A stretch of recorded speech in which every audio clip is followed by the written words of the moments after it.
Ginoo kaluy ang iyong katawan. Itubod ka na mo, inabuhi ka.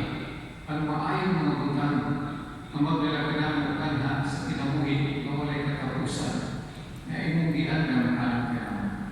Di ang ipangayot, pinabi ni Kristo nga among Ginoo. Amen. Manalangin ka ninyo ang Diyos sa pagkakaroon sa tanan, ang Ama, ang Anak, o ang Espiritu Santo. Amen. At unang-ahal ng Santos na Misa, ang dapat itatagutag kanina o ugma ni Kristo.